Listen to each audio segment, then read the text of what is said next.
Dismaland est un parc d'attractions temporaires aux airs lugubres qui entra la station balnéaire de Weston-super-Mare, près de Bristol en Angleterre, cette dernière étant la ville natale de l'artiste décadent Banksy. Haute en couleurs si on les considère noires et grises, ce parc désenchanté présente des stands tenus par des agents sinistres qui vous accueilleront sans sourire. Vous déambulerez entre une piscine de pétrole où se noient des canards attendant d'être pêchés et un carrosse de princesse renversé.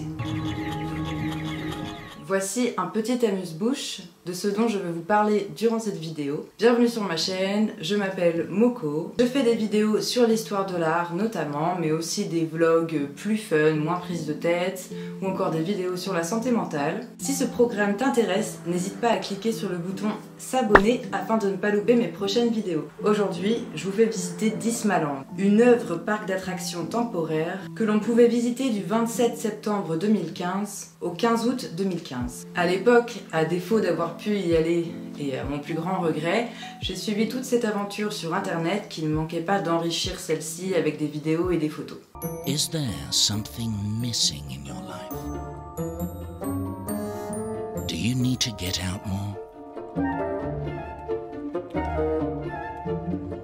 Then stop what you're doing and come to the happiest place on earth.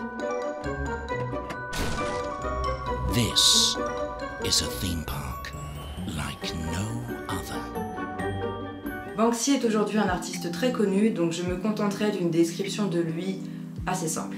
Il s'agit d'un graffeur britannique né à Bristol qui est reconnu pour son célèbre pochoir The Girl with a Balloon, soit la petite fille au ballon. Son identité est inconnue et il agit dans le monde entier, de New York City à Gaza. Il diversifie ses œuvres et ne se contente pas seulement de l'art urbain. Il réalise également des installations et produit également un film nommé Faites le mur. Engagé, ses œuvres dénoncent les dérives de notre société capitaliste, l'esclavagisme banalisé du travail, les guerres, les violences policières et la surveillance, mais aussi les écartades arrivées dans le monde de l'art. Son anonymat donne davantage de cachet à ses idées, puisque l'on peut y voir un désintérêt pour une certaine reconnaissance au profit du message. Sa priorité serait donc la pensée plutôt que la personne qui l'a écrite. All the best movements have come out of poverty, have come out of a struggle, have come out of people being hungry and thirsty for something.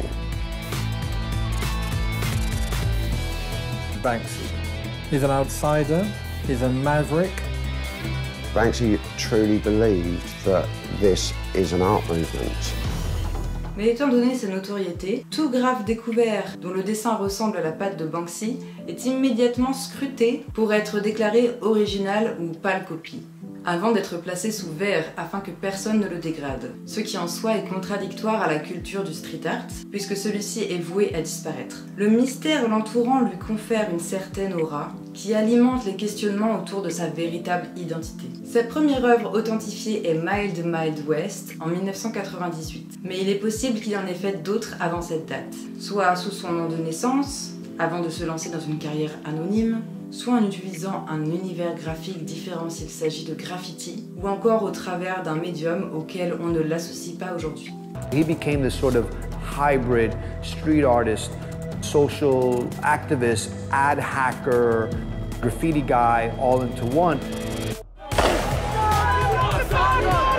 As an artist, it's like, what is the goal at the end? If the goal at the end is, I really want to change the world. Like, I want to deal with these bigger, headier concepts, and that's where Banksy changed the game. Dismaland peut être vu comme une copie critique et dystopique de Disneyland, l'entreprise productrice de films d'animation, de produits dérivés et de parcs d'attractions du même nom. Banksy a l'habitude d'emprunter à la culture populaire certains de ses personnages pour les utiliser dans ses pochoirs, notamment ceux emblématiques de Disney comme Mickey Mouse. Disney véhicule des idées avec lesquelles les enfants grandissent. Les petites filles doivent soigner leur apparence et attendre patiemment qu'un prince charmant vienne les secourir et briser leur sommeil d'un baiser non consenti.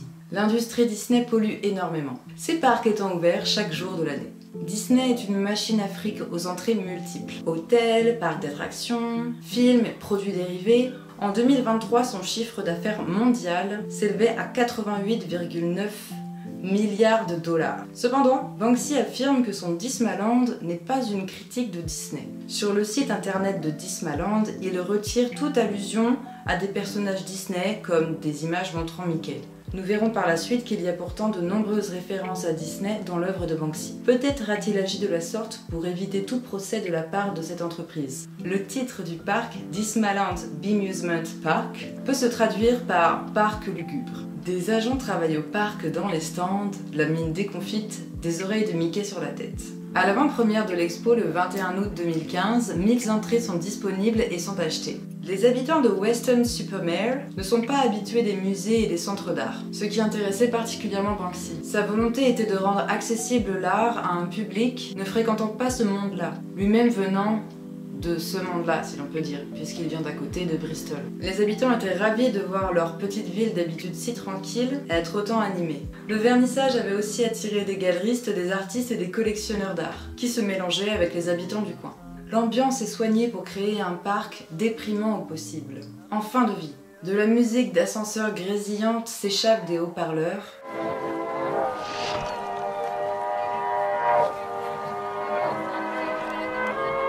Entrecoupé par de fausses annonces enregistrées par l'artiste Jenny Holzer, qui propose des prêts monétaires aux enfants afin d'acheter des tours de manège et ensuite être endettés. Des agents tenant des stands témoignent. Je me sentais tout aussi déprimée quand je travaillais en supermarché. Le staff a pour mission d'agir à l'opposé du service client parfait. Ne pas sourire, induire les visiteurs en erreur s'ils demandent une direction, et rester vissé le dos courbé derrière la vitrine de leur stand. Avant le parc, à l'origine sur ce site, il y avait une piscine. Elle contient maintenant une sculpture de la petite sirène Ariel déformée, comme un signal perdu. Cette piscine devient les douves d'un château à l'eau noirâtre. Cendrillon a suivi le destin tragique de Lady Di, la princesse anglaise, son carrosse étant renversé. Des paparazzis profitent de l'accident pour la photographier sous toutes les coutures. Une grande roue tourne en sens inverse. Dans une mare polluée, on peut s'adonner à la traditionnelle pêche au canard. Un goéland englué dans le mazout se trouve à côté d'une attraction avec des petits bateaux télécommandés. Sur ceux-ci sont entassés des personnages qui représentent des migrants. Les visiteurs peuvent télécommander les bateaux pour faire la course et malheureusement les échouer dans l'eau,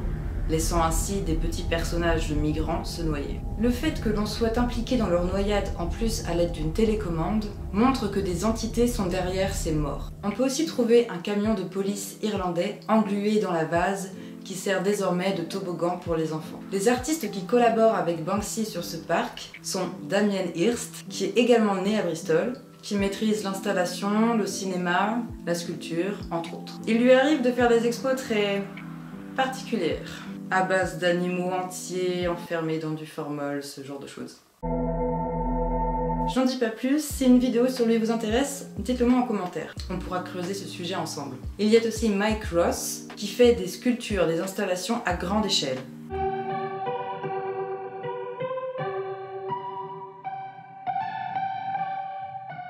Nous avons aussi Jessica Harrison, une sculpteuse d'Édimbourg, qui travaille notamment la céramique des petites sculptures. Et Jenny Holzer, qui fait les annonces enregistrées et diffusées dans le parc, qui est une artiste conceptuelle née en Ohio. Elle a l'habitude de diffuser des œuvres sonores avec sa voix enregistrée. L'installation avec le carrosse de Cendrillon s'appelle Fairy Tales Turns Horror, soit un conte de fées horrifique ou un conte de fées qui termine en scène de crime.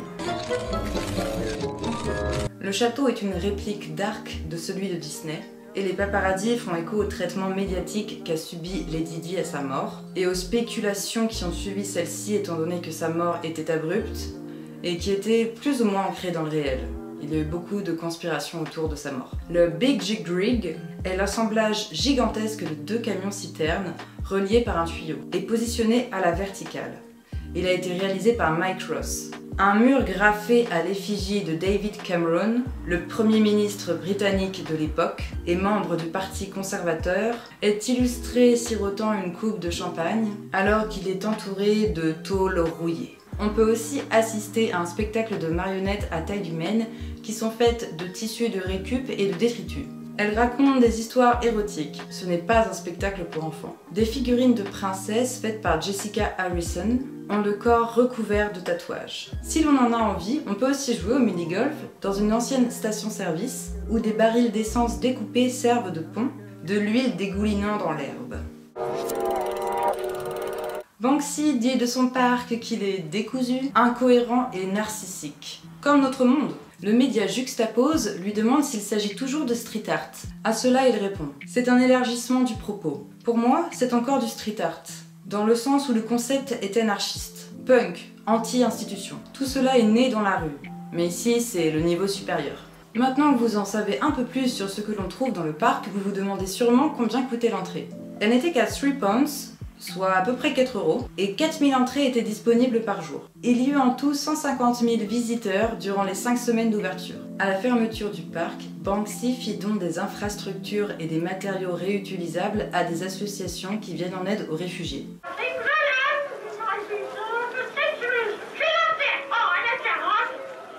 Banksy, artiste résolument anti-système, illustre ses idées dans ce parc. Selon lui, la société est égoïste, narcissique, superficielle, basée sur les apparences, comme illustrent les princesses de contes de fées, dont l'apparence est tirée à 4 épingles. Le monde est chaotique.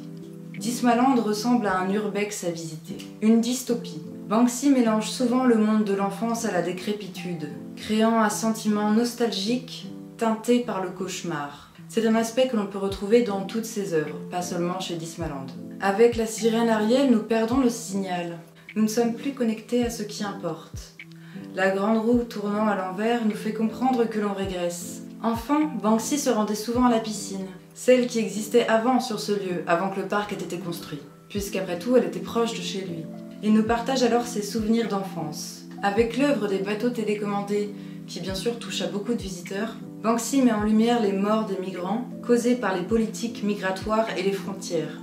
Ici, le lieu est lui-même l'œuvre. Nous avons un univers riche et ludique. Les visiteurs sont partie tenante de l'expo puisqu'ils peuvent activer les pièces. La conception de cette expo est un lieu de recherche. L'espace est un matériau. Durant leur visite, le public réfléchit aux questionnements amenés par Banksy. L'espace du public et celui de l'œuvre fusionnent. C'est un principe d'œuvre in situ. Sans son environnement, l'œuvre n'existe pas. Si Banksy ne s'était pas baigné enfant dans cette fameuse piscine, ce parc n'aurait pas vu le jour.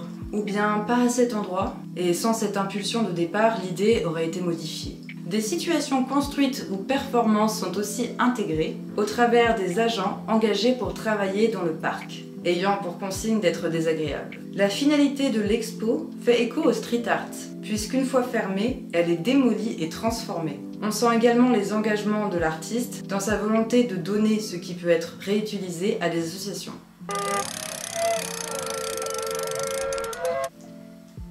On a fini cette vidéo. Je ne sais pas si vous aviez déjà entendu parler de cette expo ou bien si c'est la première fois. Si c'est le cas, je suis ravie de vous l'avoir fait découvrir. Cette œuvre est si riche et je l'adore, je pense que vous l'avez compris. Je pense que ça se sent, que j'en suis passionnée. J'aurais vraiment adoré visiter Dismaland. Malheureusement, en 2015, j'avais quoi, 14 ans, donc pas trop possible de partir jusqu'en Angleterre pour aller faire une expo. À ce moment-là, j'avais suivi toute l'aventure en ligne, comme je vous l'ai dit au début de la vidéo. Si celle-ci t'a plu, n'hésite pas à me lâcher un petit like, ça soutient mon travail et ça fait trop plaisir. Et à t'abonner à la chaîne si tu as envie de voir plus de vidéos. Je te laisse également mon lien Instagram où tu peux trouver mes créations artistiques, je fais notamment de la peinture et aussi de la musique. Si tu as écouté la vidéo jusqu'ici, mets-moi dans les commentaires le mot lugubre pour que je sache que tu es resté jusqu'à la fin. Je te fais des gros bisous et merci beaucoup de ta présence. À la prochaine. Ah, mais il y a le Katz là, qui ne m'aide pas. T'écoutes l'histoire? Oui. C'est bien l'histoire.